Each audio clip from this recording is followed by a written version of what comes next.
एक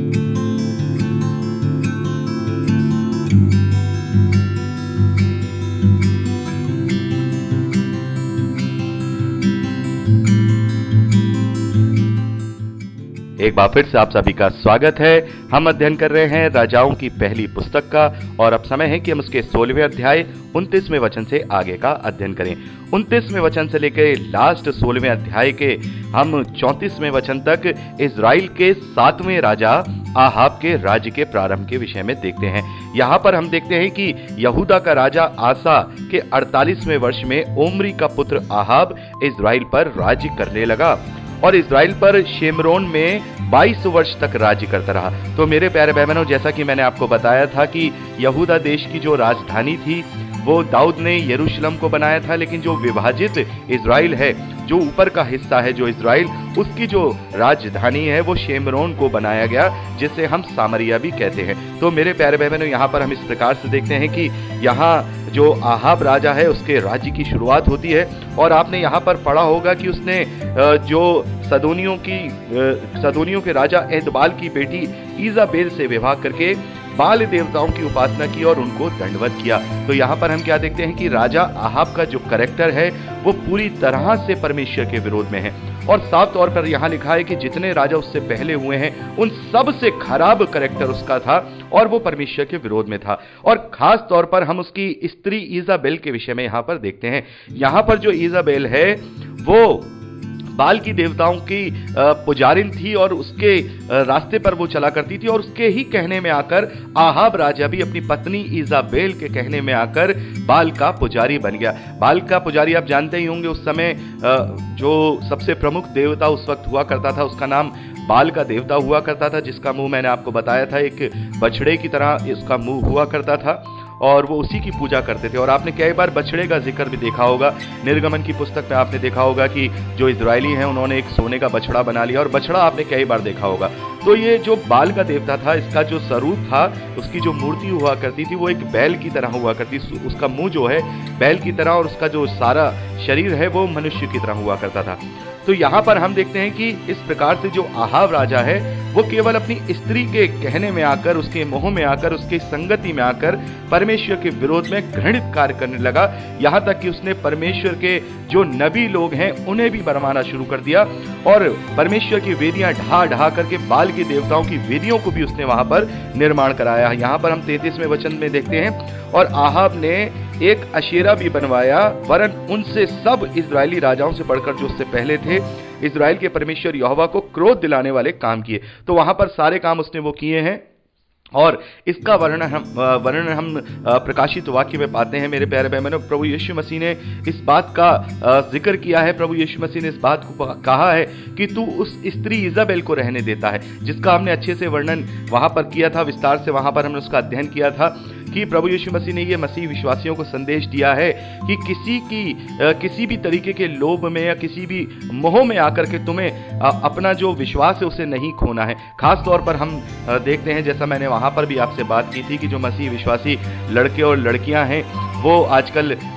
जो प्रेम विवाह है, लव मैरिज करते हैं और अन्य जातियों में विवाह करते हैं। तो बहुत सारे तो ऐसे होते हैं जो अन्य जातियों में विवाह तो करते हैं लेकिन उनकी आत्मा को जीत लेते हैं, तो वो परमेश्वर के ग्रहण योग्य। लेकिन बहुत सारे ऐसे हैं जो अन्य जातियों में विवाह करते हैं, चाहे वो बहनें हों चाहे वो भाई हों, वो उनकी रीति रिवाजों पर भी चलने लगते हैं। जैसा हमने पढ़ा है कि परमेश्वर कहता है कि मैं पराये देवताओं के ऊपर जो पीछे जो चलते हैं उनसे मैं घृणा करता हूं और तुम्हारे बीच में उनकी कोई चर्चा भी नहीं होनी चाहिए। तो मैं बहुत बार देखता हूं और मुझे काफ़ी तकलीफ होती है, मसीह विश्वासी परिवारों में जन्मे बच्चे, लड़का हो चाहे लड़की हो, वो अपने जीवन साथी को खुश करने के लिए उनके रीति रिवाजों को अपने घर में होने देते हैं, सारी चीज़ें होने देते हैं। बच्चों पर भी गलत उस बात का असर पड़ता है। बच्चों के पास भी दो मार्ग होते हैं, वो किसको चुने, यहोवा को चुने या फिर उन मूर्ति और उन देवी देवताओं को चुने। तो बहुत एक अलग एक वहाँ सिचुएशन हो जाती है। तो प्रभु यीशु मसीह ने ऐसे लोगों को सावधान रहने के लिए कहा है, हमने प्रकाशित वाक्य में पढ़ा है। तो यही वो ईजाबेल है और यही वो आहाब है जिसका वर्णन हम देखेंगे कि किस प्रकार से उसने समस्त इजराइल के जो परमेश्वर यहोवा के भविष्यद्वक्ता थे उनको चुन चुनकर मारना शुरू कर दिया। तो इस प्रकार से हम 29वें वचन से लेकर के 34वें वचन तक लास्ट 16वें अध्याय में आहाब का एक वर्णन देखते हैं कि वो किस प्रकार का राजा था। आगे हम 17वें अध्याय से अब एलिया भविष्यद्वक्ता को देखते हैं। यहाँ पर सबसे पहले हम एलिया भविष्यद्वक्ता के विषय में यहीं पर वर्णन पाते हैं। यहाँ पर लिखा है, जो तिशबी एलिया जो गिलाद के परदेशियों में से था, उसने आहाब से कहा, इज़राइल का परमेश्वर यहोवा जिसके सम्मुख मैं उपस्थित रहता हूँ, उसके जीवन की शपथ, इन वर्षों में मेरे बिना कहे ना तो बारिश होगी ना ही ओस पड़ेगी। तब यहोवा का वचन उसके पास पहुंचा। तो मेरे प्यारे भाई बहनों, इसका हमने जो वर्णन है वो देखा है, नए नियम में हमने पढ़ा है कि किस प्रकार से 3.5 साल तक जो एलिया भविष्यद्वक्ता हैं वो परमेश्वर से प्रार्थना करते हैं और वहां पर बारिश नहीं होती है। और जैसा कि मैंने आपको बताया था कि परमेश्वर ने आहाब राजा को बहुत सारे चिन्ह दिखाए हैं, तो उनमें से सबसे पहला चिन्ह भी यह है कि देख कि तेरे राज्य में बारिश नहीं होगी। तो वहां पर 3.5 साल तक जब तक एलिया भविष्यद्वक्ता ने प्रार्थना नहीं की, वहां पर बारिश नहीं हुई। 3.5 साल तक वहां पर अकाल का पूरा हालात बना है। तो यहां पर हम देखते हैं कि 3.5 साल तक वहां अकाल हुआ है और इस प्रकार से परमेश्वर जो एलिया है उन्हें कहते हैं कि तुम उस गुफा में चले जाओ, वहां पर तुम वहां उस नाले का पानी पीना और वहां तुम्हें कौवों के द्वारा मैं तुम्हें खाना खिलाऊंगा। तो मेरे प्यारे भाई बहनों, यहां पर हम देखते हैं कि परमेश्वर ने बड़े ही अद्भुत रीति से एलिया भविष्यद्वक्ता को वहां बचाया है और अकाल के समय में भी परमेश्वर ने उसके लिए उस गुफा में, उस नाले के पास उसका इंतजाम कराया है।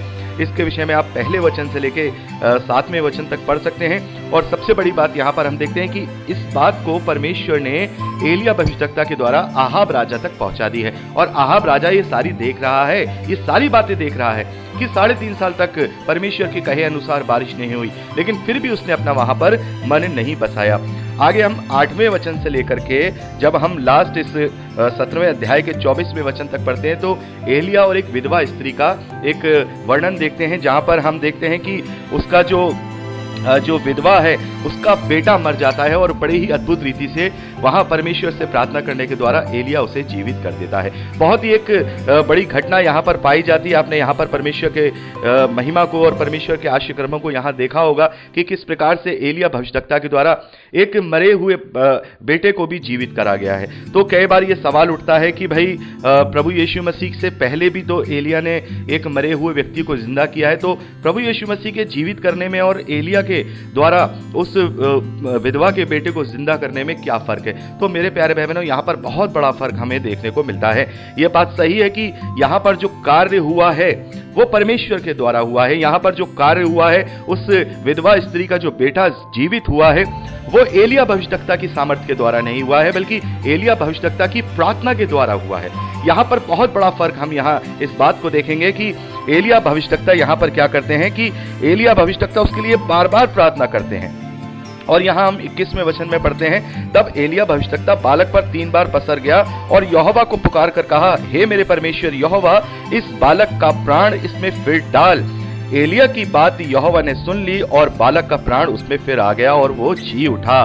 तो यहाँ पर हम क्या देख रहे हैं कि एलिया भविष्यद्वक्ता प्रार्थना कर रहे हैं, लगातार प्रार्थना कर रहे हैं और उस प्रार्थना का जवाब परमेश्वर ने दिया और वो जो विधवा का जो बेटा था वो जीवित हो गया है। लेकिन प्रभु यीशु मसीह के समय में जो आश्चर्यक्रम प्रभु ने किए हैं, जब हम उनको देखते हैं, उनको विस्तार से देखते हैं, तो वहां पर किसी भी आश्चर्यक्रम को करने से पहले प्रभु यीशु मसीह ने कोई प्रार्थना नहीं की है। उसने कमांड के साथ कहा है कि तू देखने लग, तू चलने लग, जा दौड़ भाग।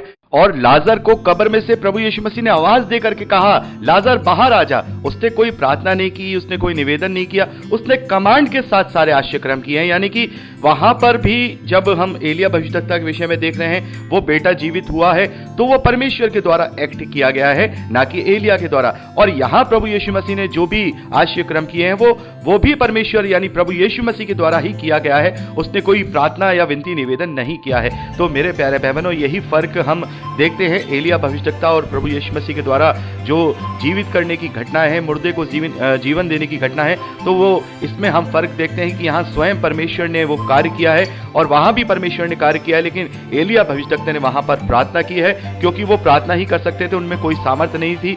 जो भी करने वाला है वो परमेश्वर यहोवा है। लेकिन यहाँ प्रभु यीशु मसीह जो स्वयं परमेश्वर का वचन है, स्वयं वो खुद सामर्थ है, वो ही, जैसा कि हम पढ़ चुके हैं कि वचन के द्वारा ही सब कुछ सारी सृष्टि हुई है, उसी के द्वारा सारा निर्माण हुआ है, तो वो सबसे बड़ी पावर वहां पर है। तो उसे किसी से प्रार्थना नहीं करनी है, उसे तो केवल कमांड देना है, उसे तो आदेश देना है कि ऐसा हो जा, और वो वैसा ही हो जाता था। और इसी प्रकार से हम प्रभु यीशु मसीह के बड़े बड़े आश्चर्य कर्मों को यहाँ नए नियम में देखते हैं।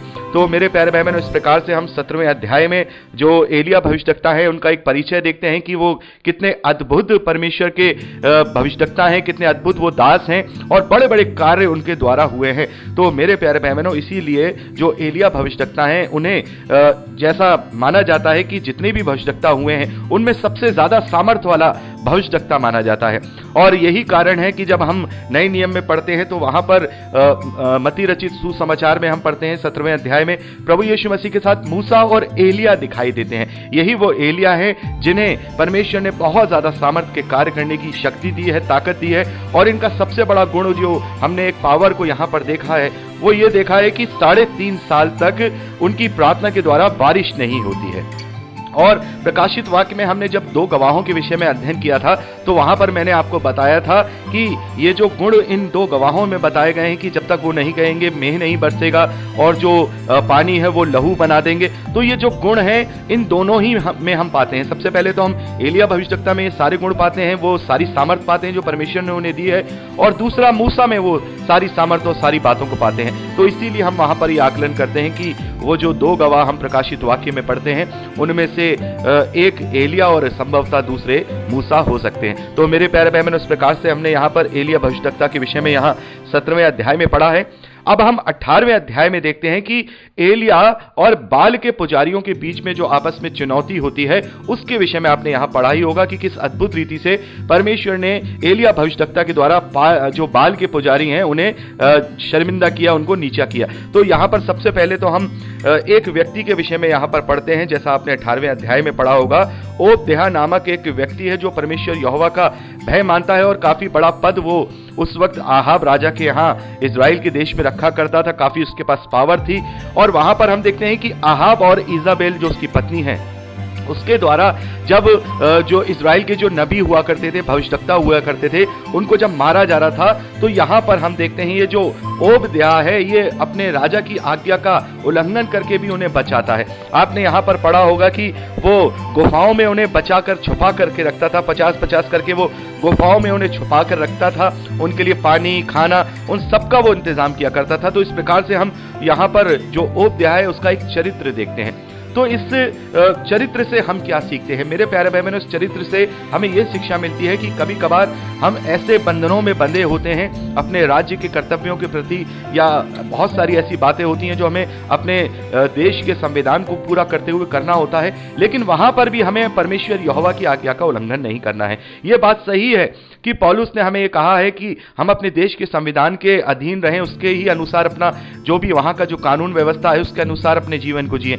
लेकिन यहाँ पर हमें यह बात सीखने को भी मिलती है कि यदि उस कानून व्यवस्था में यदि ऐसी कोई बात है जो परमेश्वर का विरोध करती है तो उसे हमें नहीं मानना है, क्योंकि यहाँ कानून व्यवस्था तो केवल इस धरती की ही संविधान की बातें हैं, लेकिन जो परमेश्वर का संविधान है यदि वो टूट गया तो फिर हमें उससे कौन बचाएगा। तो यहाँ पर हम जो ओबद्याह है उसके विषय में यहाँ पढ़ रहे हैं 18वें अध्याय में, किस प्रकार से वो परमेश्वर का भय रखता है, और उसे आहाब राजा का भी भय नहीं, अपने राजा का भय नहीं, लेकिन वो अपने कर्तव्य के अनुसार उन्हें मार नहीं रहा, बल्कि परमेश्वर के भय के अनुसार उनको बचा रहा है, उनका खाने पीने का इंतजाम कर रहा है। तो इसी प्रकार से आपने यहाँ पर देखा होगा कि जो ओबद्याह है वो एलिया से रास्ते में भेंट करते हैं, एलिया से उनकी मुलाकात होती है, और यहाँ पर हम देखते हैं कि जो एलिया है वो ओबद्याह से कहते हैं कि जाकर के आहाब को बता दे कि मैं यहाँ हूँ। तब जो ओबद्याह है वो घबरा जाता है और वो उससे कहता है कि भाई अगर मैं वहां पर जाकर के उस आहाब को ये बता दूंगा कि भाई तुम यहाँ हो तो वो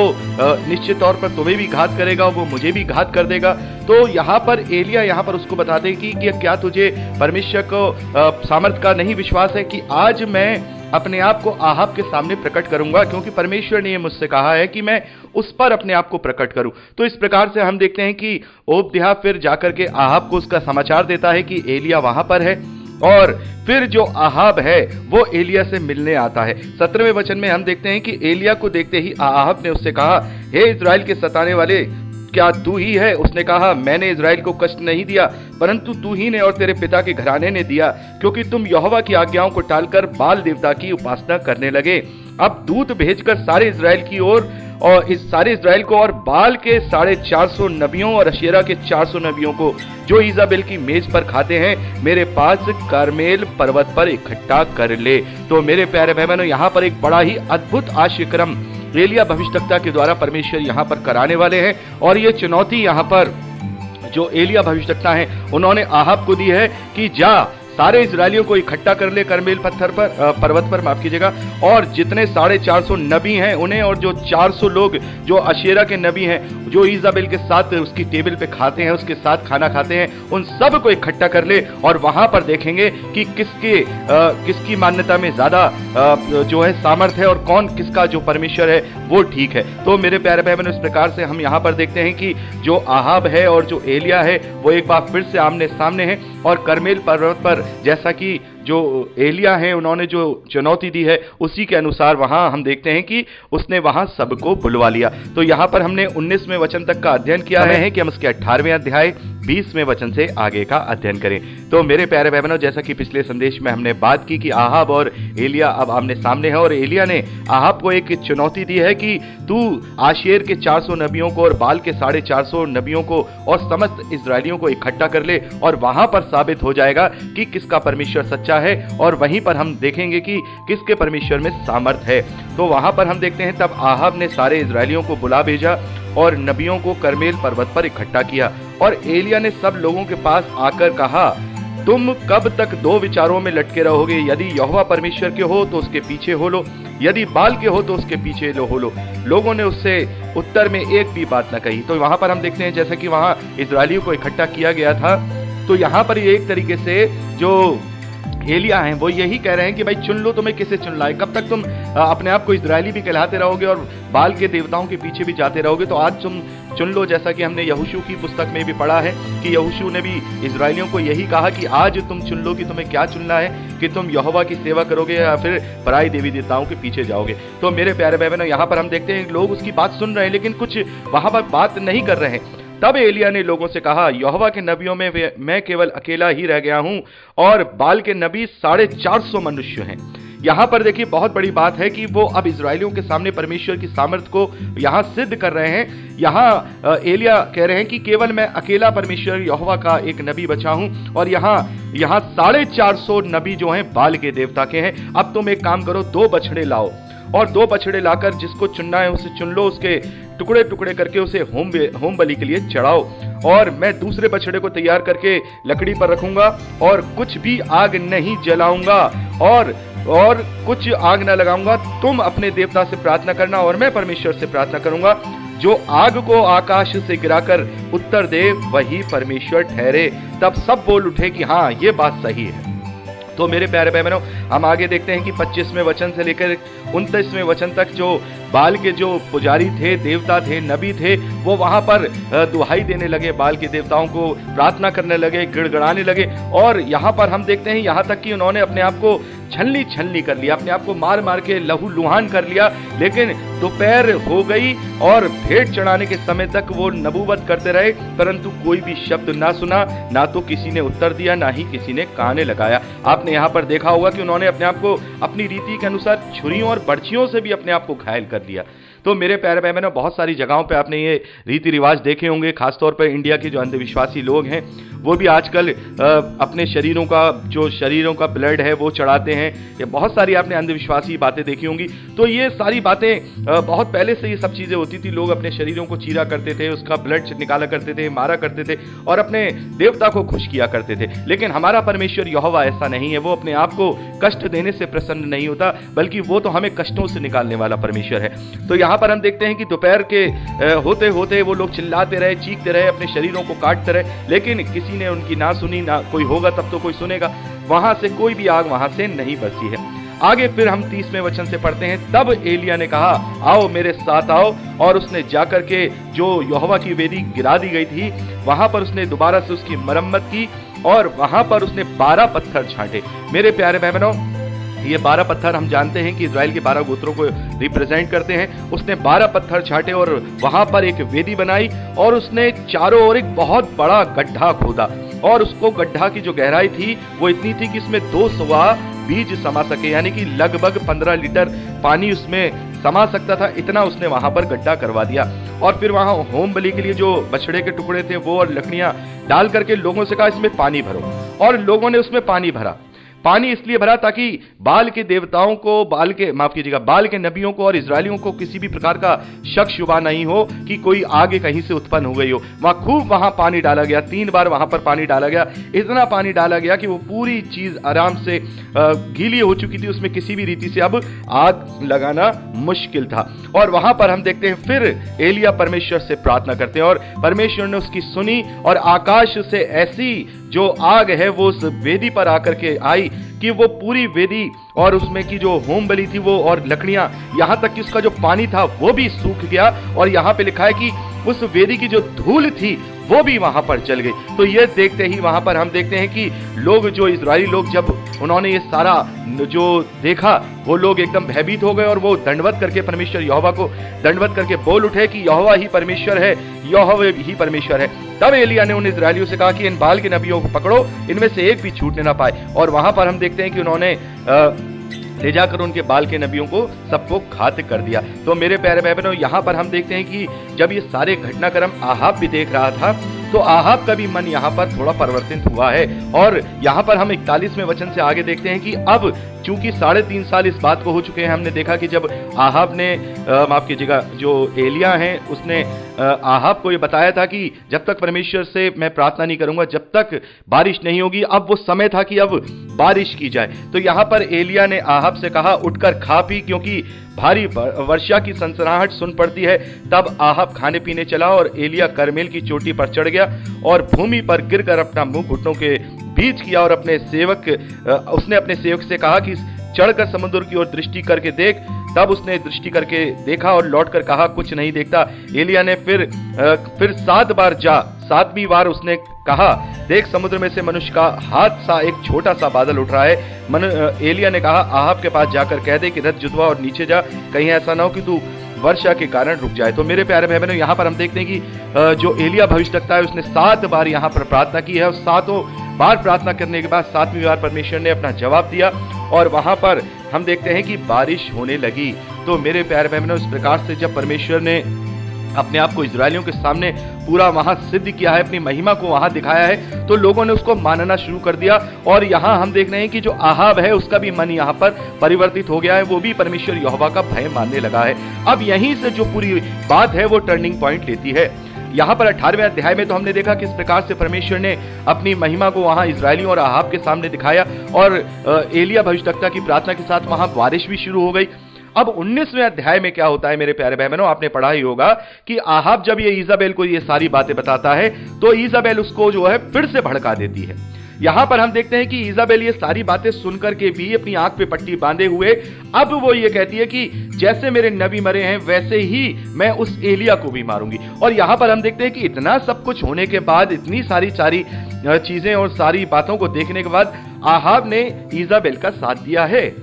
और यहां पर हम देखते हैं, आपने पढ़ा ही होगा कि किस प्रकार से एलिया ने देखा कि जो इजाबेल है वो तो चुन चुन करके अब नबियों को मारना चाह रही है और मेरे तो वो प्राण की प्यासी है। तो यहां पर हम देखते हैं कि जो एलिया है 30वें वचन में 19वें अध्याय के, अपना प्राण लेकर भागे और यहूदा के बरशेबा को पहुंचकर अपने सेवक को वहीं छोड़ दिया। तो मेरे प्यारे भाई बहनों, यहीं पर हमें वो बात पता चलती है जो कि प्रभु यीशु मसीह ने अपने संदेश में प्रकाशित वाक्य में हमने पढ़ा है कि मुझे तेरे विरोध में ये कहना है कि तू उस स्त्री इजाबेल को रहने देता है। और यहाँ पर आहाब ने अपनी स्त्री इजाबेल को रहने दिया। उसको तो यहाँ ये चाहिए था कि जैसे कि करमेल पर्वत पर जो बाल के नबी थे उन्हें चुन चुन करके इजरायलियों ने मारा और उसमें आहाब भी निश्चित तौर पे शामिल रहा होगा, तो यहाँ पर उसकी सबसे बड़ी जो नबिया ये इजाबेल उसकी पत्नी है, उसको भी उसे वहीं पे घात कर देना चाहिए था, वहां पर उसे खत्म कर देना चाहिए था, लेकिन उसने उसे रहने दिया। उसका मोह है, उसका प्रेम है, या उसके जाल में इस कदर से वो फंसा हुआ है कि परमेश्वर के सारे आश्चर्य कर्मों को उसने भुला दिया और उसने अपनी स्त्री इजाबेल को रहने दिया। यही बात प्रभु यीशु मसीह कहते हैं कि सब कुछ तुम जानते हो, मसीही विश्वासी परिवारों में तुम जन्म लेते हो, प्रभु के उद्धार को जानते हो, उसकी आजादी को तुम जानते हो, उसकी स्वतंत्रता को जानते हो, उसके बावजूद भी तुम उस स्त्री को या उस पुरुष को जिसे तुमने गैर मसीही विश्वासी होकर अपने जीवन में ले लिया है, उसकी मान्यताओं को, उसकी सभ्यताओं को रहने देते हो। मेरे प्यारे बहनों, ये बहुत बड़े सावधानी की बात है, ये बहुत बड़ी सावधानी की बात है। बहुत बार मुझसे ऐसे लोगों की बहस होती है कि इससे कोई फर्क नहीं पड़ता, भाई हम तो अपना मानते हैं, हमारी पत्नी दूसरा मानती है, वो इस बात को करती है। लेकिन मेरे प्यारे बहनों, इसका मतलब ये है कि वो आहाब जैसी चाल चल रहे हैं, वो उसको ऐसे रहने दे रहे हैं, उसको छूट दे रहे हैं, तो इसका मतलब वो उसका सपोर्ट कर रहे हैं। तो ये बात भी परमेश्वर को कहीं भी पसंद नहीं आएगी। और परमेश्वर जलन रखने वाला परमेश्वर है। कोई भी यदि उसके साथ किसी भी चीज को कोई शरीक करता है, परमेश्वर उस बात से जलन रखता है और वो जल उठाने वाला और क्रोध करने वाला परमेश्वर है। और परमेश्वर कहता है कि तुम्हारे बीच में उनकी चर्चा भी ना पाई जाए। तो चर्चा तो छोड़िए, ये आहाब जैसे लोग या आहाब जैसे भाई या आहाब जैसी बहनें उस स्त्री इजाबेल को अपने साथी को रहने देते हैं और उसकी सारी चीजों को वो लोग मान्यता देते रहते हैं। तो मेरे प्यारे बहनों, यहां पर हमें सावधान होना होगा, क्योंकि प्रभु यीशु मसीह ने इस पूरी घटना को बहुत ही संक्षिप्त रूप में वहां प्रकाशित वाक्य में कह दिया है कि मुझे तेरे विरोध में यह कहना है कि तू उस स्त्री इजाबेल को रहने देता है। तो मेरे प्यारे बहनों, यहां पर हम देखते हैं कि इस प्रकार से जो एलिया है वो अब वहां से चले जाते हैं। और यहां हम देखते हैं कि जो एलिया है अब थोड़े बड़े निराश से हो गए हैं, क्योंकि यहां पर एलिया को ये लग रहा है कि इतना बड़ा आश्चर्य क्रम तो कोई नहीं हो सकता था। इतना बड़ा आश्चर्य क्रम किया है परमेश्वर ने कि उसने स्वर्ग से आग को बरसा करके भस्म कर दिया उस वेदी को। उसके बावजूद भी इन लोगों को जो है परमेश्वर पर भरोसा नहीं हो रहा है, ये लोग अपनी बातों से पलट नहीं रहे। तो बहुत ज्यादा यहां पर आपने पढ़ा ही होगा, काफी परेशान वहां पर हो जाते हैं एलिया भविष्यद्वक्ता। और वहां पर फिर परमेश्वर का एक दूत उसे आकर के बताता है कि भाई तुम होरे पर्वत पर जाओ और वहां पर परमेश्वर तुमसे बातें करेगा। आपने ये सारी बातें देखी होंगी। तो मेरे प्यारे बहनों, यहाँ पर हम देखते हैं कि होरे पर्वत पर गुफा में वहां पर परमेश्वर ने अपने आप को एलिया भविष्यद्वक्ता के ऊपर प्रकट किया है, उसकी सामर्थ को प्रकट किया है।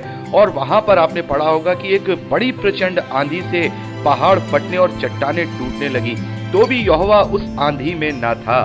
फिर आंधी के बाद भूकंप हुआ, तो भी यहोवा उस भूकंप में ना था।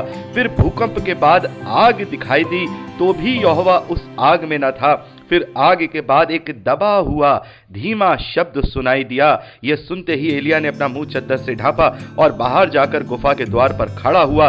फिर एक शब्द उसे सुनाई दिया, हे एलिया, तेरा यहाँ क्या काम। तो मेरे प्यारे बहनों, यहाँ पर 3 बातें दिखाई गई हैं।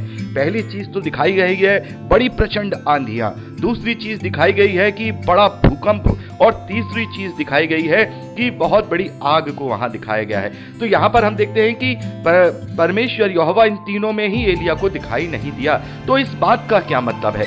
तो मेरे प्यारे भाई बहनों, इस बात का यह मतलब है, जैसा कि आप जानते हैं कि यहाँ पर एलिया भविष्यद्वक्ता थोड़े से परेशान हैं, निराश हैं। जैसा कि आपने यहाँ पर पढ़ा होगा कि वो इन सब बातों से थोड़े से परेशान हैं।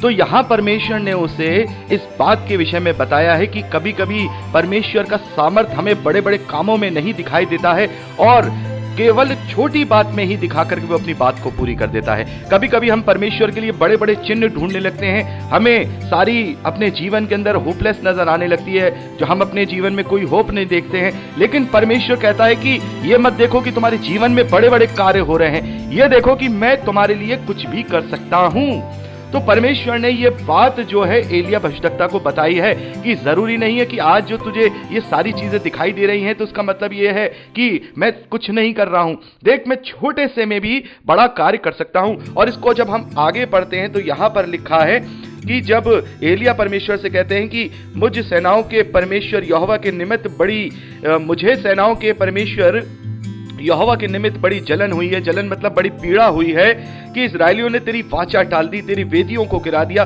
और तेरे नबियों को तलवार से घात किया है, और मैं ही अकेला रह गया हूं, और अब वो मेरे प्राणों के भी खोजी हैं। तो यहां पर इस बात के लिए एलिया भविष्यद्वक्ता परेशान है। लेकिन आगे हम 18वें वचन में पढ़ते हैं कि तो भी मैं 7,000 इस्राएलियों को बचा रखूंगा। ये तो वे सब हैं जिन्होंने ना तो कभी बाल के देवताओं के आगे घुटने टेके और ना ही उसे मुंह से छूमा है। तो मेरे प्यारे भाई बहनों, हमने गिनती की पुस्तक में इजरायलियों की संख्या कितनी गिनी थी, वहां पर हमने कितनी देखी थी? लगभग 6 लाख के बराबर इजरायली उस वक्त थे। और ये जो समय हम यहां पर देख रहे हैं आहाब राजा के समय में, एलिया भविष्यद्वक्ता के समय में, तब तक तो और भी ज्यादा जनसंख्या इजरायलियों की हो चुकी होगी। लेकिन यहां केवल 7,000 लोगों को परमेश्वर ने अलग चुन करके उन्हें सुरक्षित कर दिया है। और हम देखते हैं कि इन्हीं 7,000 लोगों से वापस से इजराइल में जो राज्य है, इजरायली लोग हैं, वो फिर से उठेंगे। तो मेरे प्यारे भाई बहनों, यहां पर हम देखते हैं कि यही बात इन तीनों बातों में परमेश्वर ने वहां पर एलिया को बताई है कि बड़े बड़े चिन्ह और बड़ी बड़ी बातों के विषय में मत देख।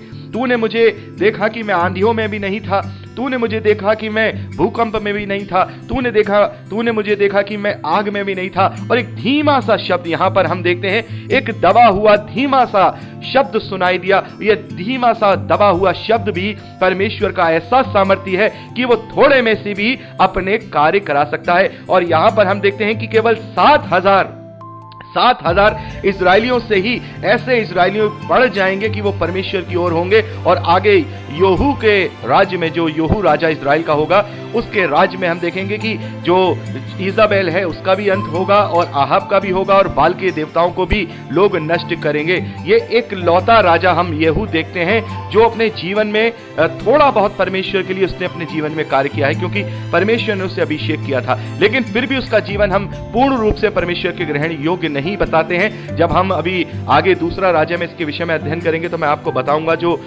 इजराइल का राजा योहू हुआ है उसके विषय में। तो मेरे प्यारे भाई बहनों, यही बात परमेश्वर ने यहाँ एलिया को बताई और मुझे और आपको भी बताई है कि हमें किसी भी तरीके से घबराना नहीं है। भले ही आज हमें परमेश्वर के बड़े बड़े चिन्ह नहीं दिखाई दे रहे हैं, लेकिन परमेश्वर सच्चा है और वो छोटी सी चीज में से भी अपनी बड़ी महिमा को निकाल सकता है। और सबसे इंपॉर्टेंट बात हम यहाँ पर पढ़ते हैं 15वें वचन में, यहोवा ने एलिया से कहा, लौटकर दमिश्क के जंगल को जा, वहां पहुंचकर आराम के राजा होने के लिए एजाएल का और इजराइल का राजा होने के निमित्त नमिशी के पोते यहू का और अपने स्थान पर नबी होने के लिए एलीशा का अभिषेक करना।